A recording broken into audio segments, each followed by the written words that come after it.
সাইয়েদনা ওমরে ফারুক একবার তার ছেলে আবু শামার ঘরে ঢুকলো।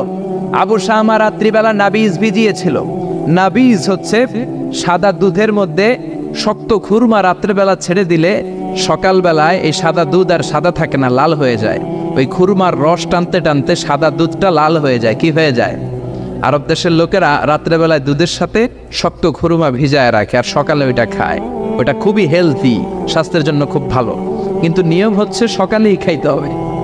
রাত্রে ভিজাইছেন, সকালেই খাইতে হবে। আপনি যদি 4-5 দিন পরে খান, ওইটা নাবিজ থেকে মদ হয়ে যাবে। কি হয়ে যাবে? তালের রস চিনেন না আপনারা? তাল চিনেন না? কথা কয় না। তাল চিনেন না তো কি হরতাল চিনেন?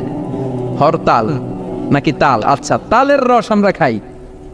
এই তালের রস বের করার পরপরই খাইতে হয়। এটা যদি দেরি করে খান, এটা তারি হয়ে যায়, তারি মদের মতো। তো এই নাবিজ রাত্রে ভিজাইলে সকালে খাইতে হয়। ওমরে ফারুকের এক ছেলের নাম ছিল আব্দুর রহমান, মারুফুন বিআবি শাহমা ফিল মদিনা। মদিনাতে সবাই ওরে আবু শাহমা বলে ডাকতো। কি বলে ডাকতো? আবু শাহমা। একবার মনে মনে ভাবলো, রাত্রেবেলায় নাবিজ ভিজাইছি, কেউ জানে না।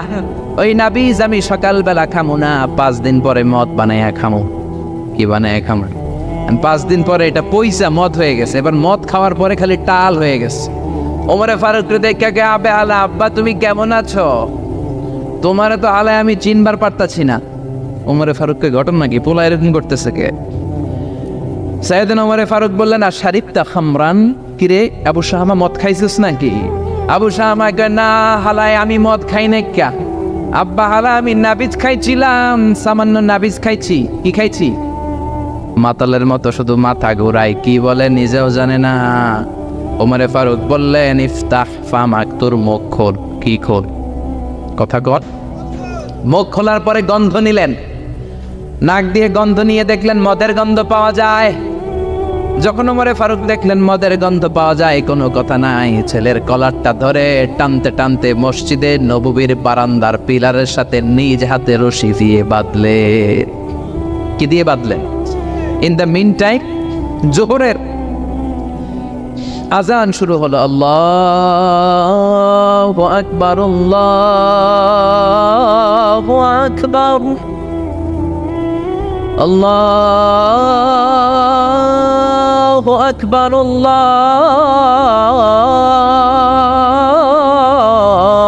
আকবার। আজান হয়ে গেল। ওমরে ফারুক মসজিদে নববীর ইমাম চলে গেলেন ইমামের জায়গায়। হাজার হাজার মানুষ ওযু করে জোহরের নামাজের জন্য যখন ঢুকছে, সবাই দেখে তো অবাক। মসজিদে নববীর বারান্দার পিলারে প্রেসিডেন্টের ছেলে রশি দিয়ে বাঁধা। সুবহানাল্লাহ কবেন না? সবার মাথায় চিন্তা, ঘটনা কি? ওমর মদিনার প্রেসিডেন্ট, ওমরের ছেলের রশি দিয়ে কে বেঁধে রাখলো? সবাই সুন্নত পড়ার জন্য ভিতরে ঢুকলো। সুন্নত পড়ার পরে সাইয়েদনা বেলাল ইকামত দিলেন। আল্লাহু আকবার, আল্লাহু আকবার, আশহাদু আল্লা ইলাহা ইল্লাল্লাহ, আশহাদু আন্না মুহাম্মাদার রাসূলুল্লাহ, হাইয়া আলাস সালাতি হাইয়া আলাল ফালাহ, قد قامت الصلاة قد قامت الصلاة, الله أكبر الله أكبر لا إله إلا الله. পড়েন আল্লাহু আকবার। আজ মদিনায় এক বাক্যে একামত হয়। আমরা হানাফি মাযহাবের অনুসারে আমরা 2 বাক্যে একামত করি। মদিনাতে মক্কায় আজও এই সিস্টেমে একামত হয়। যখনের একামত হয়ে গেল, সাইয়েদনা ওমরে ফারুক নামাজের নিয়ত বেঁধে তাকবীর দিলেন, আল্লাহু আকবার। নামাজ পড়ালেন, সালাম ফিরালেন, ঘোষণা দিলেন, মাকানাকুম বাদা সুন্নাহ, সবাই সুন্নতের পর মসজিদে নববীতে থাকবা। ইনদানা হাদ, আমাদের হাদ আছে। হাদ বা হুদুদ হচ্ছে কোরআনের দেয়া নিয়ম অনুযায়ী বিচার করা, বিচার আছে। সুন্নত নামাজ পড়ার পরে সব লোকগুলো বের হলো। সাইয়েদনা ওমর ফারুকও মসজিদে নববী থেকে বের হলেন। হাজার হাজার মানুষের মধ্যে গুনগুনানি শুরু হয়ে গেল। ঘটনা কি? ওমরের ছেলে পিলারের মধ্যে রশি দিয়ে বাঁধা কেন? ওমরে ফারুক বললেন, গুনগুনানি বন্ধ করেন। আমার ছেলে শারিবা খামরান, নাবিজকে পচায় মদ বানায় মদ খাইছে। মদের বিধান ইসলাম দিয়েছে, কেউ যদি মদ পানে ধরা পড়ে তাহলে তার পিঠের মধ্যে 80 বেত দাও। কয় বেত? চিৎকার করে সবাই বলেন, কয় বেত? আবার গুনগুন শুরু হয়ে গেল। লোকেরা বলল, হায় হায়, প্রেসিডেন্টের ছেলে মদ পানে ধরা পড়েছে। কেউ বলতে শুরু করলো, আরে প্রেসিডেন্টের ছেলে, মায়ের দিবে না, লামসাম দিয়ে বিদায় করে দিবে। কেউ কেউ বলল, না এটা ওমর, 80টা না মারলেও 40টা বাড়ি ঠিকই দিবে। ওমরে ফারুক জল্লাদরে বললেন, জল্লাদ যাও, বাইতুল মালের পাশে চাবুক রাখা আছে, সবচেয়ে বড় সাইজের চাবুকটা নিয়ে আসবা। জল্লাদ চাবুক নিয়ে আসলো। উনি চেয়ারের মধ্যে বসলেন, বললেন, হাতি কুর্সি একটা চেয়ার দাও। ওমরে ফারুক চেয়ারের মধ্যে বসলেন। হাজার হাজার মানুষ, পিনপতন নীরবতা, থার থার করে সবাই কাঁপছে, হায় হায় না জানি আজকে কি হয়। ওমরে ফারুক জল্লাদরে বললেন, ইবদা বিসমিল্লাহ সামানিনা জলদা, 80টা বেত মারার পর থামবি, এর আগে থামবি না। কয়টা? সবাই কন। জল্লাদ মারতে শুরু করলো, ওয়াহিদ ইসনাইন তালাতা, 3টা বাড়ি মারার পরে ওমরে ফারুক থাপ্পড় মেরে জল্লাদরে 3 হাত দূরে ফেলে দিলেন। ওমরে ফারুক বললেন, চাবুকের বাড়ি আস্তে মারলি কেন? আসলে আস্তে মারে নাই, জল্লাদের গায়ে যত জোর ছিল সবগুলো জোর দিয়ে মেরেছে, কিন্তু জল্লাদের মাইটটা ওমরে ফারুকের পছন্দ হয় নাই। ওমরে ফারুক বললেন, আস্তে মারলি কেন? প্রেসিডেন্টের পোলা দেখা তুই কি চাবুক মারস না চাকরি বাঁচাস? ধমক দিতে শুরু করলেন, চাবুক মারিস নাকি চাকরি বাঁচাস? আমার হাতে চাবুক দে, ইনদাকা সালাসা ইনদি ওয়াহিদ, তোর হিসাবে চাবুক মারা হয়েছে 3টা, আমি ওমরের হিসাবে চাবুক মারা হয়েছে 1টা। তোর হিসাবে 3টা, আমার হিসাবে হয়েছে 1টা মাইর, আমি 2 নাম্বার থেকে নিজ হাতে মারবো। নিজের ছেলের 2 নাম্বার মারা শুরু করলেন। ইসনাইন সালাসা আরবাআ খামসা। ও মিয়া, মদিনার জমিনে ওমরে ফারুকের চেয়ে শক্তিশালী পালোয়ান কোন লোক আর আছে নাকি? ওই ওমরের চাবুকের বাড়ি হজম করা এত সোজা না। একটা একটা করে চাবুক মারে। ওমরের ছেলেটা চিৎকার দিয়ে ডেকে বলে, আব্বা, ও আব্বা, আর জীবনে মদ খাবো না, নাবিস খাবো না, আমারে আপনি মাফ করে দেন। ওমরে ফারুকের অন্তরে কোনো দয়া জাগে না, কোনো মায়া জাগে না। একের পর এক নিজের কলিজার টুকরা সন্তান আবু শামারে চাবুক মারতে শুরু করলেন। একটা একটা চাবুক আবু শামার গায়ে লাগে, চামড়াটা ফেটে রক্তগুলো ছোপ ছোপ করে মসজিদে নববীর বারান্দার দেয়ালের মধ্যে লাগে। আশেপাশের লোকেরা থার থার করে কাঁপে। ওমরে ফারুক মারতে শুরু করলেন। মারতে মারতে 20টা মারার পরে ছেলে বেহুশ হয়ে যায়। ওমরে ফারুক বললেন, কুয়া থেকে পানি আন, ঠান্ডা পানি মাথায় ঢাল। বেয়াদবটার হুশ ফিরা। হুশ আবার ফেরার পরে আবার ওমরে ফারুক মারতে শুরু করলেন। 21টা মারলেন, 25টা মারলেন, আবার 30টা মারার পরে আবার ছেলে বেহুশ হয়ে যায়। আবু শামার আম্মা ওমরে ফারুকের বিবি আর সহ্য করতে পারে না, চিৎকার দিয়ে সাইয়েদনা ওমরে ফারুকের পা দুটি জড়িয়ে ধরে ডেকে বলে, ওমর, ওমর মদিনার খলিফা, আমি আবু শামার মা, রাষ্ট্রের খলিফা হওয়ার কারণে অল্প কিছু আটা তুমি পাইতা, ওই আটাগুলো দিয়ে রুটি বানায় দিতাম, নিজে কোনোদিন খাইতাম, কোনোদিন খাইতাম না, কোনোদিন কোনো আবদার তোমার কাছে করি নাই, কোনো কিছু আমি চাই নাই। আজকে একটা জিনিস আমি চাই, আমার কলিজার টুকরা ছেলেটারে তুমি এভাবে মেরো না রে উমর। 80টা বেতের বাড়ি মারতে হবে, 30টা মেরেছ, আরো বাকি আছে কয়টা? বাকি 50টা বেতের বাড়ি, চাবুকের বাড়ির বিনিময়ে, এক একটা বাড়ির বিনিময়ে আমি এক একটা করে ওট আল্লাহর রাস্তায় সদকা করে দিব রে ওমর। ওমরে ফারুক বললেন, ও আবু শামার মা, সরে যাও, এটা আল্লাহর আইন। কার আইন? শুধু ওট কেন, পুরো মদিনাটারেও যদি সদকা করে দাও, গোটা বিশ্বটারেও যদি তুমি দান করে দাও, 80টা বেতের একটা বেত, একটা চাবুক মারার আগ পর্যন্ত পৃথিবীর কোনো শক্তি আবু শামারে আমার হাত থেকে ছিনিয়ে নিতে পারবে না, কেউ পারবে না। ধাক্কা মেরে বিবিরে সরাই দিয়ে আবার মারতে শুরু করলেন। মারতে মারতে মারতে মারতে 40টা বেত মারার পরে ছেলে দুনিয়া থেকে বিদায় হয়ে যায়। কোন বর্ণনা এসেছে 50টা বেত মারার পরে বিদায় হয়ে যায়। কলিজার টুকরা ছেলে আর দুনিয়ায় নাই। তখনও রাগে গড়গড় করছেন সাইয়েদনা ওমর। সাইয়েদনা ওমর বললেন, এই বেয়াদবটার দুনিয়াতে নাই, মরে গেছে, লাশ হয়ে গেছে, মারতে হবে 80টা। 50টা মারার পরে মরে গেছে, আর বাকি রয়ে গেছে কয়টা? ওমরে ফারুক বললেন, বেয়াদবটারে গোসল দে, কাফন দে, জানাজা দে, কবর দে। নিজ হাতে কবর দিয়ে এবার কবরের উপরে 51 নাম্বার চাবুক মারতে শুরু করলেন। 52 নাম্বার চাবুক নিজ হাতে মারলেন, 53 মারলেন, 55টা মারলেন, 60টা মারলেন, 70টা মারলেন, 80টা বেত মারলেন।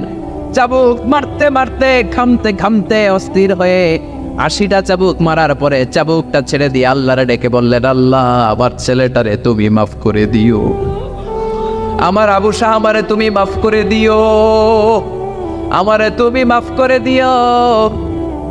80টা বেত মারার কথা ছিল, 50টা মারার পরে দুনিয়া থেকে নাই। কবর দেওয়ার পরে বাকি 30টা মেরে 80টা চাবুকের বেত পূর্ণ করলাম।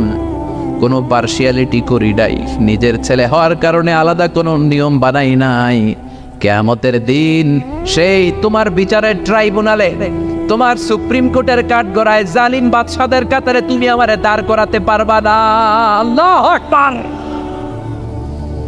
জালিমদের কাতারে তুমি আমি উমরে দাঁড় করাতে পারবা না। নিজের ছেলেরাও ছাড় দেই না, এই সমান বিচার করেছি। ওই সমান বিচার বাংলাদেশে আছে নাকি? জোরে বলেন, ওই সমান বিচারের দরকার আছে না নাই? এক ওয়াক্ত নামাজ না পড়লে 5 বেত, সবার জন্য এই নিয়মের দরকার আছে না নাই? সৌদি আরবে এই নিয়ম সবার জন্য। এজন্য আজান দিলে সব লোক মসজিদে দৌড়ায়, ওযু না থাকলেও দৌড়ায়, কারণ বেতের বাড়ি থেকে পিঠ বাঁচাইতে হবে, ঠিক কিনা? প্রধান বক্তা যদি আলোচনা করার পরে প্রধান বক্তা নামাজ না পড়ে প্রধান বক্তার পিঠে 5 বেত দেওয়ার দরকার আছে না নাই? চেয়ারম্যান যদি নামাজ না পড়ে চেয়ারম্যানের পিঠে দেওয়ার দরকার আছে না নাই? প্রেসিডেন্ট যদি না পড়ে দেওয়ার দরকার আছে না নাই? প্রধানমন্ত্রী না পড়লে? আমি কই নাই, আপনারা কইছেন, আমি কিন্তু কই নাই, আপনারা কইছেন, আমার কোনো দোষ নাই। নিয়ম তো এটাই, সবার জন্য এক নিয়ম, চিল্লায় বলেন ঠিক কিনা? এজন্য ইসলাম বলে আল হালালু হালালুন আলাল জামি, যেটা হালাল সবার জন্য হালাল, যেটা হারাম সবার জন্য হারাম। এজন্য বিশ্বনবী বলতেন, আল্লাহুম্মা কফিনি বিহালালিকা আন হারামিক ওয়া আগনিনি বিফদলিকা আম্মান সিওয়াক। ও আল্লাহ, হারাম নয় হালালকে তুমি আমার জন্য যথেষ্ট বানাও, তোমার রহমতে অন্যের কাছে হাত পাতা থেকে আমাদেরকে বাঁচাও, পড়ে না আমিন। এজন্য সবাই হালাল খাইতে, হালাল ইনকাম করতে, হালাল দিয়ে জীবন সাজাইতে রাজি আছে তো? হারামের সাথে আজ থেকে আমাদের কোনো সম্পর্ক নেই, চিল্লায় বলেন ঠিক কিনা? কিছু লোক আছে কিছু কিছু জিনিসের ক্ষেত্রে হালাল মানে, কিছু কিছু ক্ষেত্রে মানে না, আছে না নাই? আপনি কিছু লোককে শুকর রান্না করে নিয়ে বলবেন, ভাই একটু শুকরের গোশত খান, খাবে? বলবেন না হুজুর এটা হারাম। কুকুরের গোশত খান ভাই, না এটা হারাম। যেই লোক শুকরের গোশত খায় না হারাম জেনে, কুকুরের গোশত খায় না হারাম জেনে, ওই লোক দেদারসে সুদ খায়, ঘুষ খায়, যৌতুক খায়, অন্যের জমি মেরে খায়। সুদ খাওয়া যেমনি হারাম, ঘুষ খাওয়া হারাম, ঠিক কিনা? এই জন্য হারাম মানলে সবগুলোরে হারাম মানতে হবে। হালাল যখন খাবেন, জীবনের প্রতিটা অঙ্গন হালাল দিয়ে সাজানোর দরকার আছে না নাই? আপনি যেটা খাবেন এটা হালাল হতে হবে। ইউর ফুড শুড বি হালাল। আপনি যেই প্রাণী জবাই করে খাবেন, আল্লাহর নামে জবাই করবেন। আল্লাহর নাম ছাড়া অন্যের নামে জবাই করলে হালাল হবে? এজন্য বাজার করতে গেলে সাবধান, যারা জবাই করে হিন্দুর দোকান থেকে আবার কিনা যাবে না। মুসলমানও জবাই করলে বারবার বলবেন, ভাই আল্লাহু আকবার বল, কি বল, কথা বলেন। এজন্য খবরদার, আল্লাহর নাম ছাড়া অন্য কারো নামে প্রাণী জবাই হলে খাওয়া যাবে। কিন্তু বাংলাদেশের অনেক ইসলামী বইয়ের মধ্যে লেখে, আল্লাহর নামে এবং দেবদেবীর নামে যদি কোনো প্রাণী জবাই দেওয়া হয়, ওইটা নাকি খাওয়া হালাল। এরকম কথা আছে না নাই? এই বই যে লেখছে ওর জন্য খাওয়া হালাল, আমাদের জন্য হালাল নয়, চিল্লা এখন ঠিক কিনা? আমেরিকাতে অনেক প্রাণীকে ইলেকট্রিক্যাল শক দিয়ে মেরে ফেলে, না এগুলো, এই প্রাণীগুলো খাওয়া যাবে না, কারণ ইলেকট্রিক্যাল শক দিয়ে পানি মেরে ফেললে এটা রক্তগুলো দেহে ঢুকে যায়। হুররিমাত আলাইকুমুল মাইতাতু ওয়াদ দাম, রক্ত খাওয়া তোমাদের জন্য হারাম করেছে কে? শুকরের চর্বি দিয়ে অনেক প্রোডাক্ট বাজারে পাওয়া যায়, খবরদার এগুলো বেছে শুনে খাইতে হবে, চিল্লা এখন ঠিক কিনা? তার মানে আপনার জন্য ইউর ফুড শুড বি হালাল, যেটা খাবেন এটা হালাল হতে হবে। তারপরে আপনার ফ্যাশন, আপনার কাপড় চোপড় এটাও হালাল হতে হবে, কারণ ঠিক কিনা? আমাদের অনেকে ফ্যাশন পছন্দ করে, ফ্যাশনেবল, ফ্যাশনে কোনো সমস্যা নাই, কিন্তু হালাল ফ্যাশন নেন। মেয়েরা যারা ফ্যাশন পছন্দ করে, সমস্যা নাই, তুমি সুন্দর বোরকা পরবা, তোমার বোরকা হতে হবে ঢিলে ঢালা, টাইট ফিটিং বোরকা পরা যাবে না। টাইট ফিটিং বোরকা আছে না নাই? বিষ্ণু বলেছেন, কাসিয়াতুন আরিয়াত মাইলাতুন মুবিলাত, কিয়ামতের আগে বোরকাও পরবে, আবার দেহের সব অঙ্গ বোঝা যাবে। তার মানে এমন টাইট ফিটিং বোরকা, দূর থেকে দেহের সব উঁচু নিচু ভাঁজগুলো টের পাওয়া যায়, এরকম আছে না নাই? আছি আমরা কোন জামানায়, লাজ শরম গেছে হারায়। আছি আমরা কোন জামানায়, লাজ শরম গেছে হারায়। পাতলা শাড়ির বাহার পাখি ড্রেস লেহেঙ্গা, পোশাক দেখে নারীর লাজে মরে যাই হায় হায়। আছি আমরা কোন জামানায়, লাজ শরম গেছে হারায়। ঠিক কিনা? লাজ শরমের বালাই নাই। মশারি কি পাতলা, এর চেয়েও পাতলা কাপড় পরে মেয়েরা ঘুরে আসে না নাই? এই জন্য ভাইয়েরা, বড় ভাইয়েরা, বাবারা, মেয়ে কোনো আবদার করলে সব আবদার শোনা যাবে। মেয়ে যদি আবদার করে, বাবা আমারে পাখি ড্রেস কিনা দাও, দেয়া যাবে? জোরে বলেন। যেই পোশাকে তার পুরো দেহ কাভার হবে না, ওই পোশাক নারী পরতে পারবে না। আবার অনেক মেয়ে ব্রু প্লাক করে, আসে না নাই? ব্রু প্লাকের ফ্যাশনটা হারাম। অনেক মেয়ে আলগা চুল লাগায় মাথায়, আসে না নাই? এটা ধোকাবাজ। অনেক পুরুষও আলগা চুল লাগায়, আপনারা জানেন? এটার বাংলায় বলে পরচুলা। কি বলে? আবার দাড়িতে কলপ দেয়, এটাও ঠিক না। যদি আপনার বয়স কম, অনেক সময় 8 বছরের 10 বছরের ছেলে রোগের কারণে চুল পেকে যায়, ও কালি দিতে পারবে, কিন্তু বয়স্ক মানুষ কালি দেয়া ঠিক না। চিল্লা এখন ঠিক কিনা? আবার অনেকে মাথার মধ্যে পরচুলা লাগায়, আলগা চুল লাগায়, বিয়ের আগে পরচুলা লাগায় বিয়ের পিড়িতে বসে, সবাই দেখে সুন্দর, বিয়ের পরে দেখে মাথায় চুল নাই, আছে না নাই? এরকম ঘটনাও ঘটে। এক ছেলে মাথার মধ্যে চুল লাগাইছে আমির খানের চুল। কার চুল? নিজে হইল কালা চান, চুল লাগাইছে আমির খান। তা আমির খানের চুল লাগানোর পরে সবাই পছন্দ করছে, মেয়েও পছন্দ করছে, শ্বশুর শাশুড়ি পছন্দ করছে, বিয়ে হয়ে গেছে। এবার বাসর রাতের পালা। তো ঘরে ঢুকার পরে হাজবেন্ডে দেখে বউ দেখে দিছে দৌড়। হাজবেন্ড বলে, দৌড়াও কেন? তুমি তো আমার কৈতুরি টুটটুনি পরানের পরান। বউ কয়, তুমি তো আমার জামাই না। আগে ছিল একরকম, এখন আরেক রকম। তুমি আমার জামাই হইলে তোমার সাদে মাল কই, মানে সাদে চুল কই? বিয়ের আগে মাথা ভর্তি চুল দেখলাম, আমির খানের স্টাইল দেখলাম, এখন বাসর ঘরে দেখি তোমারে অন্য পুরুষ দেখা যায়। এরকম আছে না নাই? আপনি যদি ধোঁকা দেন, কিয়ামতের দিন ধোঁকাবাজদের সাথে আপনাকে হাসর করায় দিবে কে? বিশ্বনবী গমের বাজার পরিদর্শন করলেন, মদিনাতে গমের স্তূপ দেখলেন, শুকনা গম। শুকনা গমের ভিতরে ডান হাত ঢুকায় দিয়ে বিশ্বনবী ভিতরে দেখলেন ভিজা গম। এরকম ব্যবসায়ী আছে না নাই? উপরে শুকনা দিয়ে সাজায়, ভিতরে ভিজা, উপরে ফিটফাট, ভিতরে উপর মে পাক সাফ, ভিতর মে খালাত মালাত। আচ্ছা না নাই? বিশ্বনবী বললেন, মান গাশশানা ফালাইসা বিন্না, the person who deceives us is not among us. যে আমাদেরকে ধোঁকা দেয় সে আমার উম্মত নয়। চিল্লা এখন ঠিক কি না? এজন্য আপনার ফ্যাশন হতে হবে হালাল ফ্যাশন। অনেক ছেলেরা ঈদ আসলে সিল্কের পাঞ্জাবি পরে, আসে না নাই? আমার যুবক ভাইয়েরা, সিল্কের পাঞ্জাবি, এই ফ্যাশনটা তোমাদের জন্য হারাম। যুবকরা হাতে স্বর্ণের আংটি পরে, গলায় চেইন পরে, মেড অফ গোল্ড, স্বর্ণ দিয়ে বানানো যে কোনো জিনিস ইউজ করা। তারপরে সিল্কের কোনো জামা পরা ছেলেদের জন্য হারাম করেছে কে? ছেলেদের জন্য চুরি পরা হারাম করছে কে? অনেক ছেলে চুরি পরে, ব্রেসলেট পরে, আসে না নাই? কানের মধ্যে দুল লাগায়, আসে না নাই? কুমিল্লা শহরে নাই, কুমিল্লাতেও আছে, দেখবেন কানে দুল লাগায় অনেক ছেলে, এই জায়গায়ও লাগায়। আবার এরপর ট্যাটু লাগায় অনেকে। ট্যাটু চিনেন? ট্যাটু ইয়াং ছেলেরা এগুলো বুঝবে, মুরব্বীরা আপনারা বুঝবেন না। স্টিকার, আরে মুরব্বীরাও বুঝে, মাশাআল্লাহ। এটা দামি স্টিকার। এখন 80,000 টাকা দামের ট্যাটু আসছে ঢাকায়।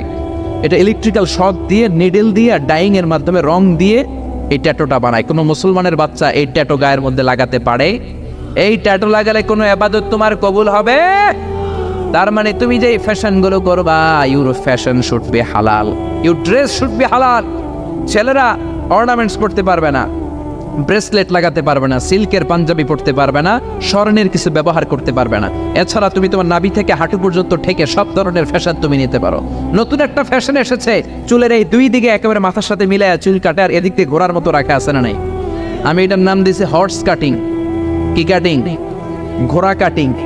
আমি বললাম, কি রে এরকম রাখছোস কেন? কয়, হুজুর আমার মেসি রাখছে। মেসি? মেসি না মাসি। এই বিজাতিদের এই কালচার আসা যাবে না, বাংলাদেশে ঢুকানো যাবে না। বিশ্বনবী বলেছেন, নাহা রাসূলুল্লাহ আনিল কাযাহ। কাযাহ করতে, এই হেয়ার কাটটা নিতে বিশ্বনবী নিষেধ করেছেন। দুই দিকে চুল নাই, মাঝখানে ঘোড়ার মতো চুল। এগুলো কোনো মুসলমানের ছেলে এই হেয়ার কাটিং কাটতে পারে না। চিল্লায় বলেন ঠিক কি না? কোনো মেয়ে পাতলা পোশাক পরতে পারবে না।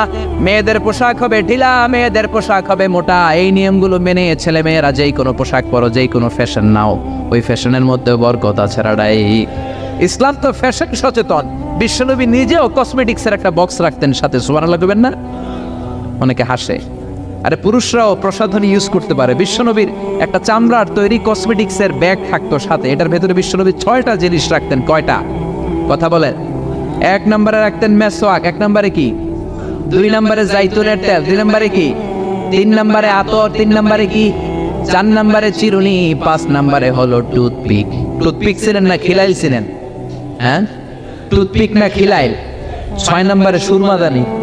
এই 6টা জিনিস বিষ্ণু ইসলাম সুনি আমিন জিল চামড়ার একটা প্যাকেটের ভিতরে যে কোনো সফরে গেলে এইটার ভিতরে 6টা জিনিস বিষ্ণুনবী নিয়ে নিয়ে সফরে ঘুরতেন। চিল্লায় পড়েন আল্লাহু আকবার।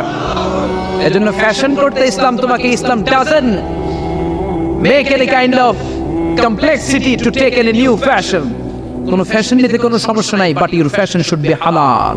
মান কারা আয়াতুল কুরসি দুবুরা কুল্লি সালাওয়াতিন মাকতুবা, প্রত্যেক ফরজ নামাজের পরে যে আয়াতুল কুরসি পড়ে, লাম ইয়ামনাহু মিন দুখুল জান্নাতি ইল্লাল মাউত, ওই লোকটা জান্নাতে যাওয়ার ব্যাপারে আর কোনো বাধা থাকে না। বাধা থাকে তার মরণ। লোকটা মরে না তাই জান্নাতে যায় না, মরলেই জান্নাতি। সুবহানাল্লাহ। বাড়িতে যেয়ে বললেন, আরো জোরে পড়েন না সুবহানাল্লাহ। তো সেই সূরাতুল আল বাকারার 168 নম্বর আয়াত তেলাওয়াত করেছি। এই আয়াতে আল্লাহ তাআলা ইরশাদ করেছেন, ইয়া আইয়ুহান নাস, ও হে মানুষেরা, হে মানব সকল, কুলু মিম্মা ফিল আরদি হালালান তাইয়িবা, আমি জমিনে তোমাদের জন্য যেটাকে হালাল করেছি ওইটা খাও। তাইয়িবা, পবিত্র জিনিস যেটাকে করেছি সেটা খাও, হারাম খেও না। কার কথা? নাকি আজারি সাহেবের কথা? নাকি খতিব সাহেবের কথা? কার কথা? রব্বুল আলামিন বলেন, ইয়া আইয়ুহান নাসু কুলু মিম্মা ফিল আরদি হালালান তাইয়িবা, ও দুনিয়ার মানুষেরা শোনো শোনো, এই জমিনে যেটাকে হালাল করে দিলাম, এই জমিনের মধ্যে আমি আল্লাহ যেটাকে পবিত্র করে দিলাম, শুধু হালালটা খাবা, পবিত্রটা খাবা, হারামটা খাওয়া যাবে না। ঠিক কি না? ওয়ালা তাত্তাবিউ খুতুওয়াতিশ শাইতান, খবরদার শয়তানের পদাঙ্ক অনুসরণ করো না, কারণ ইন্নাহু লাকুম আদুউম মুবিন, শয়তান হলো তোমাদের প্রকাশ্য দুশমন। ঠিক কি না? তাহলে আল্লাহ যা বলেন সেরেফ কথা বলেন, সিধা কথা বলেন। কথা যত সিধা তত অসুবিধা। আমরা যারা সোজা সাপটা কথা বলি আমাদের বিপদ খুব বেশি। অনেক জায়গায় আমাদেরকে কথা বলতে দেয়া হয় না, ওই যে সিধা কথা। তো বিশ্বনবীর কথা আর আল্লাহর কথা হচ্ছে সিধা, কোনো ফাঁক ফোকর রেখে নবী আর আল্লাহ কথা বলেন না। চিল্লা এখন ঠিক কিনা? আল্লাহ সিধা বলে দিলেন, যা খাইবা জমিনে হালাল খাইবা, হারাম খাবা না, হালালের সাথে সম্পর্ক গড়বা, হারামের সাথে মুমিনের সম্পর্ক থাকতে পারে না। ঠিক কিনা?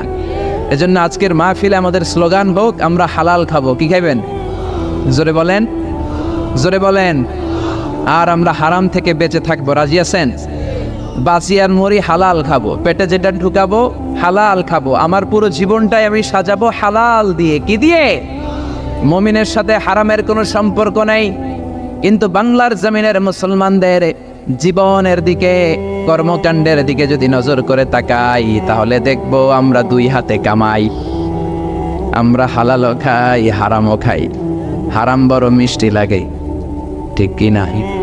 হালালও খাই, হারামও খাই। তো আপনি যদি মুমিন হিসেবে নিজেরা দাবি করেন, আপনি কি 2 হাতে এরকম করতে পারবেন?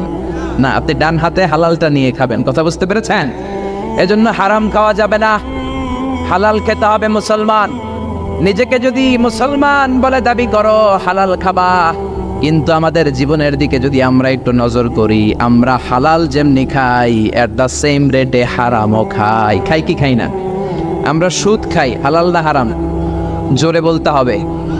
ঘুষ খাই, হালাল না হারাম? যৌতুক খাই, মদ খাই, আমানতের টাকা খাই, ত্রাণের কম্বল খাই, মসজিদের টাকা খাই, রাস্তার বালি, ইটা, সিমেন্ট, এমনকি ব্রিজের ঢালাইয়ের রডও খাই। বাংলাদেশের ব্রিজ ভেঙে যায়, যে দেখা যায় ওখানে রড নাই, আছে কি? তার মানে রড খেয়ে ফেলছে। এত ক্ষুধা, এরা রড খেয়ে ফেলে। ঠিক কিনা? ঘুষ আর দুর্নীতি আমাদের রন্ধ্রে রন্ধ্রে। বাংলাদেশের সরকারি এমন কোন অফিস পাবেন না যে অফিসের ভিতরে ঘুষ নাই। কি নাই?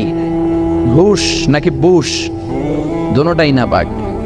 ঘুষও না পাক, ঘুষও না পাক। এজন্য ঘুষ খাওয়া যাবে না, দুর্নীতি করা যাবে না। আমাদের প্রধানমন্ত্রী অনেক চেষ্টা করে যাচ্ছেন, উনি একটা কমিশন বানিয়েছেন, দুর্নীতি দমন কমিশন, কিন্তু কাজ হচ্ছে না।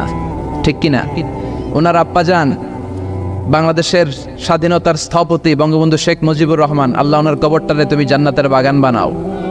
উনিও দুর্নীতির বিরুদ্ধে লড়াই করেছেন, কিন্তু উনি একা চেষ্টা করলে তো হবে না। বাংলাদেশের সব নেতাদেরও তো দুর্নীতি বিরোধী আন্দোলনে নামতে হবে, চিল্লায় এখন ঠিক কিনা?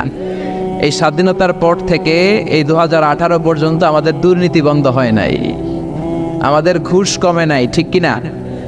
এজন্য বঙ্গবন্ধু খুব আফসোস করে বলেছিলেন, কোন দেশের নেতারা পায় তেলের খনি, কেউ পায় গ্যাসের খনি, কেউ পায় সোনার খনি, আমি পাইছি চোরের খনি, ঠিক কিনা? 1973 সাল, স্বাধীনতার 2 বছর পরের ঘটনা, বাংলাদেশে হাড় কাঁপানো শীত।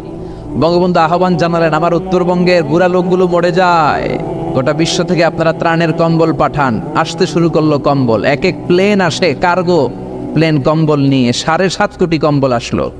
বঙ্গবন্ধু আফসোস করে বললেন, 7.5 কোটি বাঙালি, 7.5 কোটি কম্বল, আমার কম্বল কই? উনি নিজেই কম্বল পায় নাই।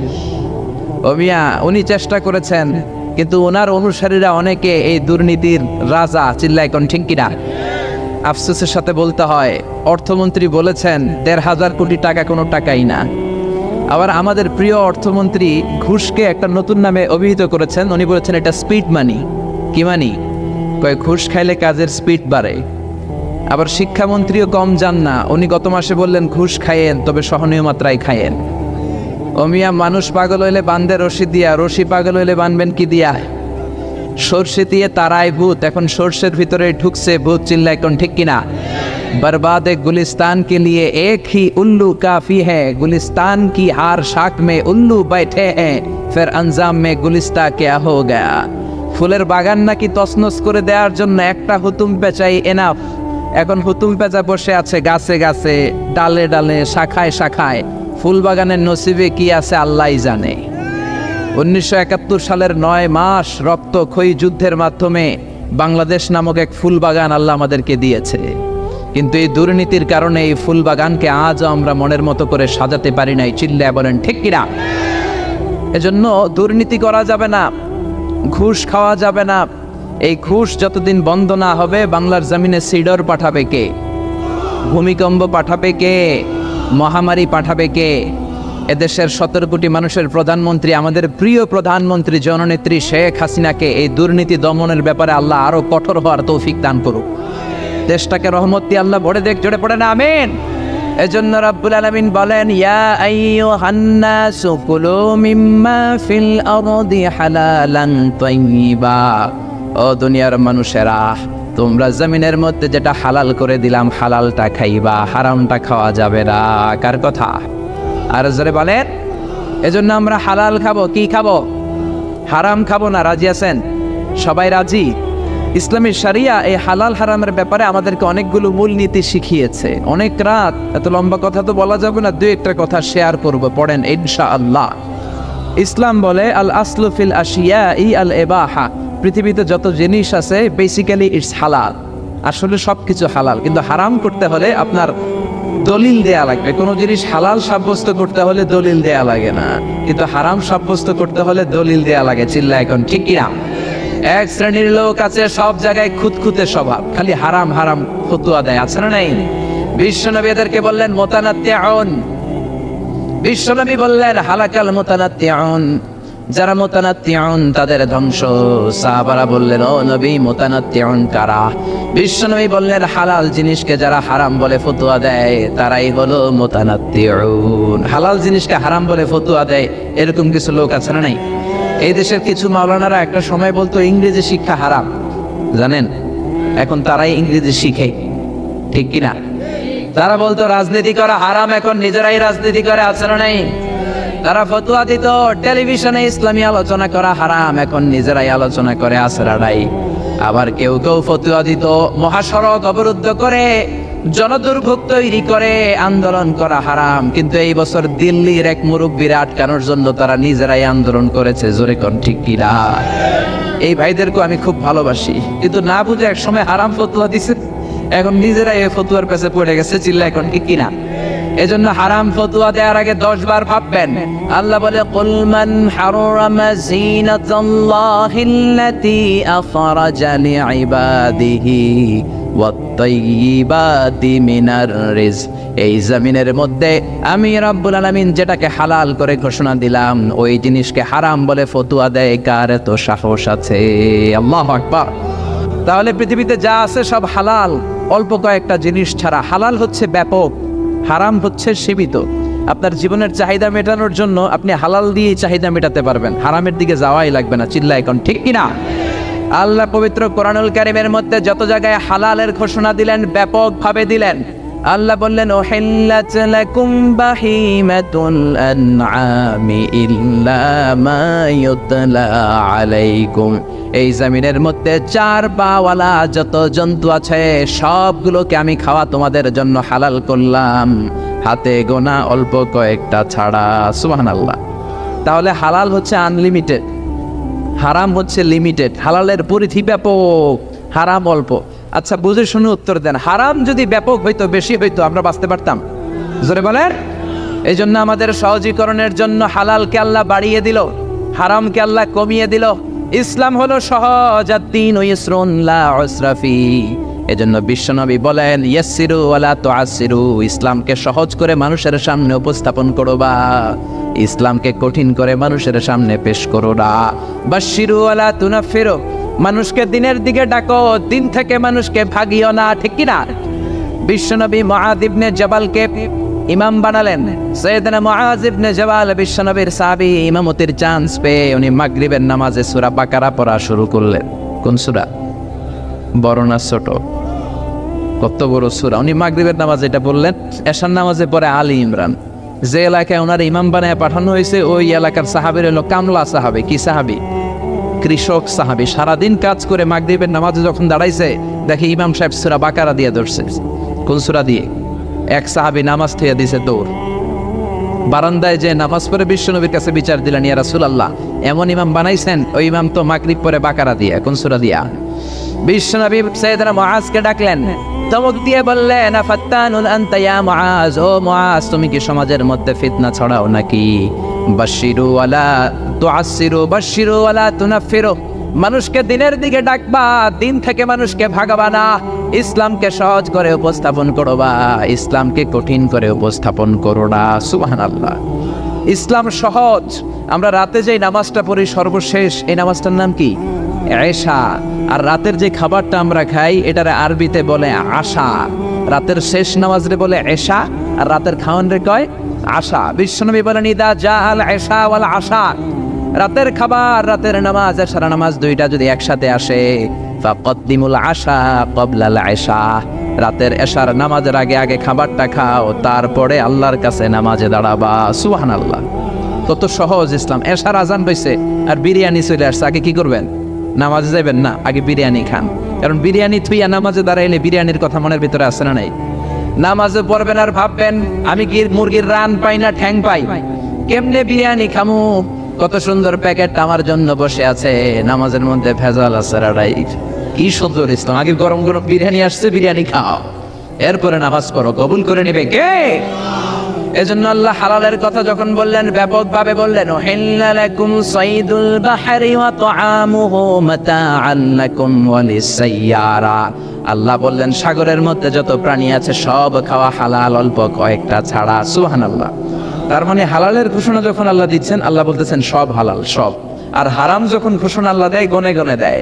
আল্লাহ বললেন হুররিমাত আলাইকুম উম্মাহাতুকুম ওয়া বানাতুকুম ওয়া আখাওয়াতুকুম ওয়া আম্মাতুকুম ওয়া খালাতুকুম। আল্লাহ বললেন তোমাদের মায়েদেরকে বিয়ে করা হারাম, মেয়েদেরকে বিয়ে করা হারাম, বোনদেরকে, খালাদেরকে, ফুফিদেরকে বিয়ে করা হারাম। এরকম গনে গনে 14 জন নারীকে বিয়ে করা হারাম। কয়জন? কিন্তু বিয়ে করা হালাল কয়জন নারী? কোটি কোটি। আপনি আর আরব দেশের মেয়ে বিয়ে করতে পারেন, সৌদি বিয়ে করতে পারেন, বাংলাদেশি বিয়ে করতে পারেন, সাদা মেয়ে বিয়ে করতে পারেন, কালো মেয়ে বিয়ে করতে পারেন। তার মানে কোন নারী বিয়ে করা হালাল ওইটার কোনো সীমা নাই, এটা আনলিমিটেড। কিন্তু হারাম হাতে গোনা। চিল্লায় কোন সুবহানাল্লাহ। তার মানে আল্লাহ হালালকে করলেন ব্যাপক, হারামকে করলেন সীমিত। আবার বললেন কি কি খাইতে পারবা না? হুররিমাত আলাইকুমুল মাইতাতু ওয়াদ-দামু ওয়া লাহমুল খিনজির। শুকর খাওয়া যাবে না, মরা প্রাণী খাওয়া যাবে না, লটারির টাকা খাওয়া যাবে না, সুদ খাওয়া যাবে না, ঘুষ খাওয়া যাবে না। কি কি খাওয়া যাবে না, কি কি খাওয়া হারাম, এটা আল্লাহ গুনে গুনে বললেন। আর কি কি খাওয়া যাবে এটা আল্লাহ গুনে বলে নাই, আল্লাহ বলে দিলেন সব খাওয়া হালাল, হাতে গোনা কয়েকটা ছাড়া। চিল্লায় কোন সুবহানাল্লাহ। আবার আল্লাহ হারাম বলে চুপ থাকে নাই। যখন ইসলাম কোন জিনিসকে হারাম বলে ঘোষণা দিয়েছে, তার বিকল্প একটা বলেছে, অল্টারনেটিভ একটা বলেছে। আল্লাহ যদি হারাম বলে চুপ থাকতো আমাদের জন্য কঠিন হয়ে যেত। বুঝতে পেরেছেন? হারাম ফতুয়া দিয়ে ইসলাম বসে থাকে নাই, কি করেছে? বিকল্প একটা রাস্তা দেখিয়ে দিয়েছে। কি রাস্তা? ইসলাম বলল সুদ খাওয়া হারাম, আমরা বললাম আল্লাহ সুদ যদি হারাম হয় চলবো কেমনে? আল্লাহ বলল চিন্তা করিস না, ব্যবসা করা তোদের জন্য হালাল।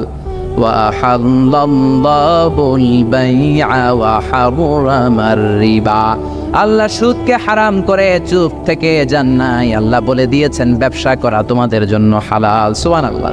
قد أفلح المؤمنون, successful indeed are the believers, الذين هم في صلاتهم خاشعون, সফল হয়েছে তারা ঈমান এনেছে যারা। কার কথা? রব্বুল আলামিন বলেন قد أفلح المؤمنون الذين هم في صلاتهم خاشعون, সফল হয়েছে তারা ঈমান এনেছে যারা। কার কথা? সফল হয়েছে তারা ঈমান এনেছে। আমার সাথে সাথে আওয়াজ করে উত্তর করেন, সফল হয়েছে কারা? আরো জোরে বলতে হবে সবাই, সফল হয়েছে কারা? ঈমান এনেছে যারা। যারা ঈমানদার, যারা বিশ্বাসী, তারা সফল। Who are the successful in life? জীবনে সফল কারা যদি প্রশ্ন করা হয়, এক একজনের কাছ থেকে এক এক ধরনের উত্তর পাওয়া যাবে। আমরা যদি পৃথিবীতে খেয়াল করে দেখি, in terms of wealth and money, অর্থের মানদণ্ডে পৃথিবীতে সফলতা, কার বেশি টাকা আছে সে সবচেয়ে বড় সফল, এরকম একটা ধারণা আছে নাই? In terms of wealth and money, অর্থের মানদণ্ডে বর্তমান পৃথিবীতে সবচাইতে সফলকে যদি প্রশ্ন করা হয়, কার নাম বলবে? হ্যাঁ, বিল গেটস।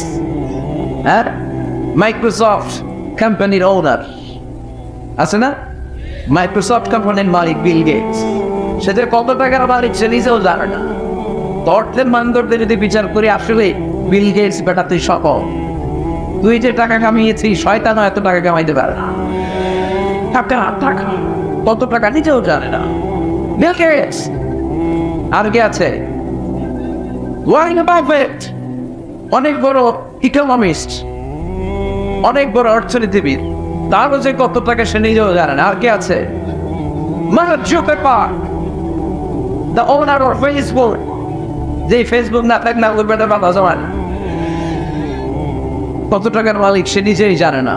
ওয়ালেদ বিন তালাক, ধর্মকুবের, তার একটা বিমান আছে, প্রাইভেট জেট, যার 70% মেড অফ গোল্ড, যে বিমানটার 70% স্বর্ণ দিয়ে বানানো। নাউজুবিল্লাহ করবেন না? তাহলে in terms of wealth and money, অর্থের মানদণ্ডে পৃথিবীতে কারা সফল জিজ্ঞেস করলে এই নামগুলো আমাদের চোখের সামনে ভেসে আসবে। চিল্লায় কর ঠিক কিনা? এবার যদি বলি ইন টার্মস অফ পাওয়ার, ক্ষমতার মানদণ্ডে পৃথিবীতে সবচাইতে সফল কি গোটা বিশ্বে বর্তমানে জিজ্ঞেস করবে, কার নাম বলবে? Donald Trump, the president of United states of America. সকালবেলা কি কয়, বিকালে বিল্লা দেয়, আছে নাই? বিকালে কি কয়, সকালে খায় হয়। ও দেখতে অনেক বড় মানুষ হয়েছে, আসলে লোকটা আপনার বাচ্চা মানুষের মতো।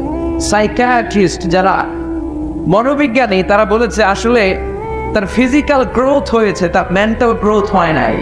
মানে গায়ে করে বাড়ছে, মাথায় গেল নাই, আছে না নাই? ক্ষমতার মানদণ্ডে আসলেই গোটা বিশ্বের সবচেয়ে ক্ষমতাশীল ব্যক্তি, সুপার পাওয়ার। এরপরে কার নাম বলবেন? Putin, Vladimir Putin, the president of Russia. রাশিয়ার প্রেসিডেন্ট, ক্ষমতা আছে না নাই? দেখতেন সাবমেরিন দিয়ে সাগরের নিচে চলে যায়, সাহসী ব্যক্তি, নিচে ফ্লাই করে, প্রাইভেট জেট দিয়ে বিমান উড়ায়, অনেক ক্ষমতাশীল। এরপরে কার নাম বলবেন? হ্যাঁ, জি জি জিংজয়, কি নাম? ইংজয়। আগে তার নাম হো জিংটাও।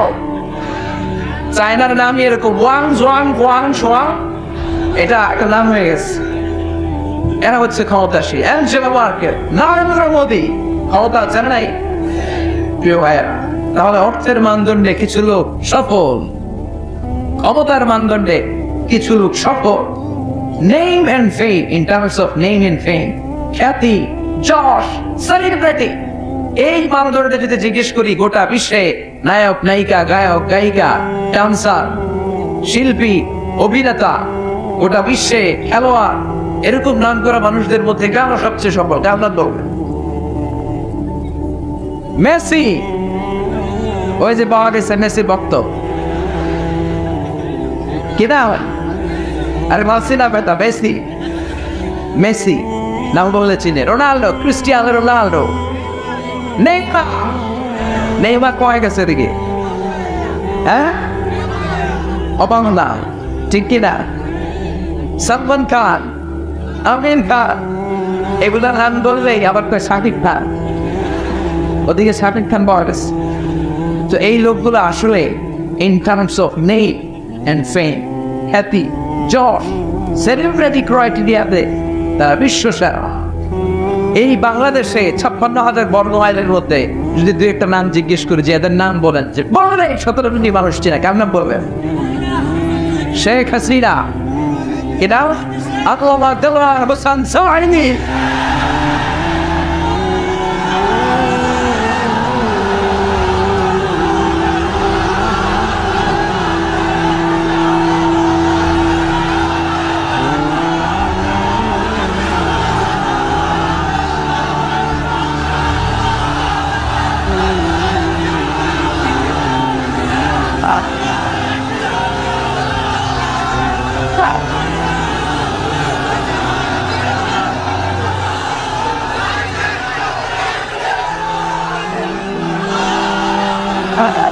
Automatic by the chat.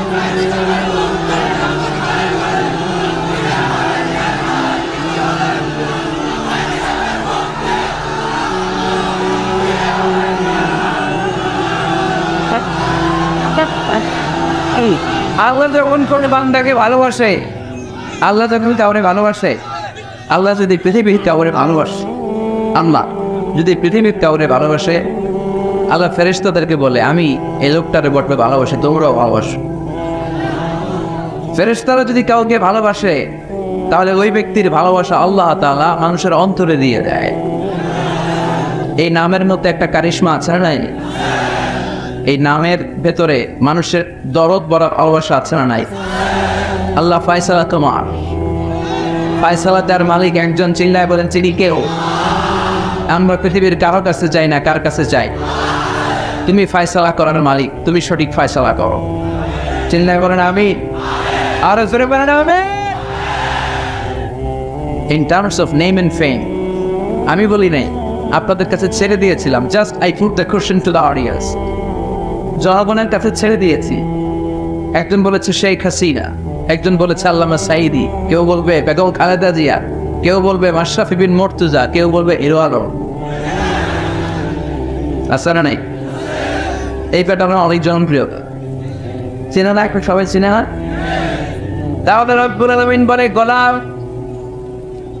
In terms of wealth and money, টাকার মানদণ্ডে পৃথিবীতে কেউ কেউ সফল। ইন টার্মস অফ পাওয়ার, ক্ষমতার মানদণ্ডে পৃথিবীতে কেউ কেউ সফল। In terms of name and fame, নাম, ডাক, যশ, খ্যাতির দিক থেকে পৃথিবীতে কেউ কেউ সফল। কিন্তু আমি আল্লাহর কাছে যদি সফল হতে যাও, একটাও কাজে আসবে না। আমার কাছে সফল হবে তারা ঈমান এনেছে যারা। তাতাফলাহুল মুমিনুন আল্লাযীনা হুম ফি সালাতিহিম খাশিউন। টাকার পাহাড়, আই ডোন্ট কেয়ার, কোনো দাম নাই। যশ, খ্যাতিতে তুমি স্কাই স্ট্রিপার, আকাশচুম্বী, কোনো দাম নাই। ক্ষমতার দাপটে তোর বাবা জমিনে নামে না, আল্লাহর কাছে কোনো দাম নাই। চিল্লা এখন ঠিক কিনা? আল্লাহর কাছে দাম আছে ঈমান, আল্লাহর কাছে দাম আছে বিশ্বাসে। এজন্য আমরা আল্লাহর দরবারে শুকরিয়া জানাই যে আমরা মুমিন। চিৎকার করে বলেন ঠিক কিনা? এজন্য রব্বুল আলামিন বলেন قد أفلح المؤمنون الذين هم في صلاتهم خاشعون। সফল হয়েছে তারা, ঈমান এনেছে যারা। চিৎকার করে বলতে হবে সফল হয়েছে কারা? সফল হয়েছে কারা? এই সূরাটা নাজিলের একটা ব্যাকগ্রাউন্ড আছে, শানে নুজুল শুনবে, মনোযোগ আছে না গেছে? সাইয়েদনা ওমর ফারুক বিশ্বনবী সহ কিছু সাহাবার একসাথে বসেছিল, হঠাৎ খেয়াল করে খরগোশের মতো কান দুইটা খাড়া করে শোনেন, তাহলে বুঝতে পারবেন। হঠাৎ সাইয়েদনা ওমর ফারুক দেখলেন মৌমাছির ভনভন ভনভন আওয়াজ দেখা যায়। হাদিসটা এসেছে সুনানে তিরমিজিতে, মুসনাদে আহমদ ইবনে হাম্বলে। বর্ণনাকারী সাইয়েদনা ওমর ফারুক তিনি বলছেন মৌমাছির ভনভন আওয়াজ দেখতে পেলাম, জানি ভাই সামনে পেছনে খুঁজে দেখি কোনো মৌমাছি নাই। ওমর ফারুক বললেন আমার আর বুঝতে বাকি রইল না, এটা আসলে মৌমাছি নয়, আকাশ থেকে কোরআনের আয়াত বিশ্বনবীর কলিজার মধ্যে নাজিল করছে কে? অনেকগুলো পদ্ধতিতে বিশ্বনবীর কাছে আল্লাহ ওহী পাঠাতেন, মিসলা সালসালাতিল জারাস, ঘন্টার ধ্বনির ন্যায়। বুখারীর বর্ণনা, দপ্তরি যখন হাই স্কুলের ছুটির জন্য ঘন্টা বাজায় দমদম আওয়াজ হয়, এই দমদম বিকট আওয়াজের মতো বিশ্বনবীর কাছে কোরআন নাজিল করতো কে? আবার ফিল মানাম, স্বপ্ন যোগে কোরআন দেওয়া হতো, মিন ওয়ারাইল হিজাব, পর্দার অন্তরাল থেকে কোরআন ঢেলে দেওয়া হতো। ইলকা ফি কুলুবি রাসূলিল্লাহ, বিশ্বনবীর অন্তরের ভিতরে কোরআন ঢুকিয়ে দেওয়া হতো। আবার সাইয়েদনা জিবরাইল ওনার নিজ সূরাতে নিজ আকৃতিতে বিশ্বনবীর কাছে